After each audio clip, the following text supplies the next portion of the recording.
നമസ്കാരം, ഞാൻ PRS. എല്ലാവർക്കും ആസ്ട്രോളജിയിലേക്ക് സ്വാഗതം. ഇന്നിവിടെ പറയുന്നത് തിരുവോണം നക്ഷത്രത്തെക്കുറിച്ചാണ്. തിരുവോണം നക്ഷത്രക്കാർ കൂടുതൽ ശ്രദ്ധിക്കേണ്ട സമയമാണ്. കേതുവിൻ്റെ അപഹാരം ഉള്ളവരും വളരെ ശ്രദ്ധിക്കേണ്ടതുണ്ട്. രോഗങ്ങൾ വർദ്ധിക്കുകയും മറ്റ് പ്രവർത്തനങ്ങൾക്ക് തടസ്സമുണ്ടാകുകയും ചെയ്യുന്നു. തിരുവോണം നക്ഷത്രക്കാർ പൊതുവെ സാമ്പത്തികമായിട്ട് താഴ്ന്ന നിലവാരം പുലർത്തുന്നവരാണ്. ദാരിദ്ര്യം കൂടി വരുന്ന ഒരവസ്ഥ തിരുവോണം നക്ഷത്രക്കാർക്കുണ്ട്. കാരണം എന്തെന്നാൽ അവർ ശരിക്കും ഭദ്രകാളിയെ പ്രാർത്ഥിക്കുകയും ഭദ്രകാളി നാമം ജപിക്കുകയും അല്ലെങ്കിൽ ലളിത സഹസ്രനാമം നിത്യവും ജപിക്കുകയും വേണം. ലളിത സഹസ്രനാമം നിത്യവും ജപിക്കുകയാണെങ്കിൽ 1001 മന്ത്രങ്ങൾ ദിവസവും ഉരുവിടുകയാണെങ്കിൽ അവരുടെ ജീവിതത്തിൽ ഒരുപാട് നേട്ടങ്ങൾ വരും. ലളിത സഹസ്രനാമം ഉരുവിട്ട് ദിവസം സൂര്യോദയത്തിന് മുമ്പേ ലളിത സഹസ്രനാമം നടത്തി തങ്ങളുടെ പ്രവർത്തികൾക്കിറങ്ങുകയാണെങ്കിൽ ആ പ്രവർത്തിക്ക് അഭിവൃദ്ധി ഉണ്ടാകും. ധനക്കമ്മിയെല്ലാം കുറഞ്ഞ് സാമ്പത്തികമായ നേട്ടം വരുന്നതാണ്.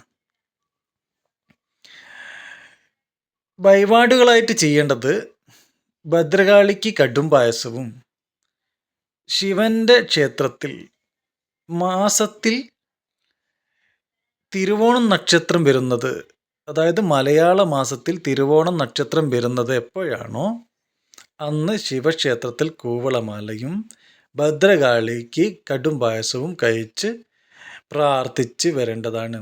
ഇനി ദിവസവും ദേവീക്ഷേത്രത്തിൽ പോയി തൊഴുത് പോകാൻ പറ്റുകയാണെങ്കിൽ ഏറ്റവും ഉചിതമാണ്.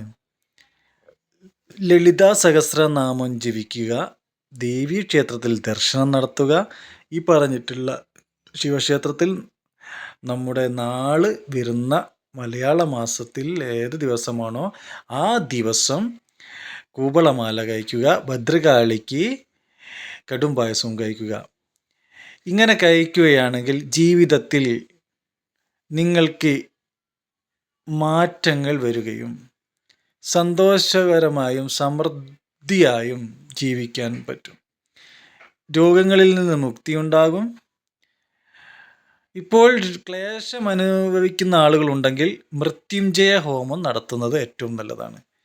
ക്ലേശങ്ങൾ അനുഭവിക്കുന്ന ആളുകളുണ്ടെങ്കിൽ മൃത്യുഞ്ജയ ഹോമം നടത്തി ആ നെയ് സേവിക്കുകയും ചെയ്യണം. കൂടുതലായിട്ടും നല്ല നക്ഷത്രമാണ് വിഷ്ണുവെങ്കിൽ നല്ല പ്രാർത്ഥന നടത്തേണ്ടതുണ്ട്. വിഷ്ണുവിൻ്റെ ക്ഷേത്രത്തിൽ വെള്ള നേദ്യം കഴിക്കുന്നത് വളരെ ഉത്തമമാണ്. ദിവസവും ഏറ്റവും വേണ്ടത് നമുക്ക് ഈശ്വര പ്രാർത്ഥനയാണ്, ദേവിയെ പ്രാർത്ഥിക്കുകയാണ് വേണ്ടത്. അപ്പോൾ പ്രാർത്ഥന നടത്തി ക്ഷേത്രങ്ങളിലൊക്കെ വഴിപാടുകൾ നടത്തി ഭംഗിയാക്കുക.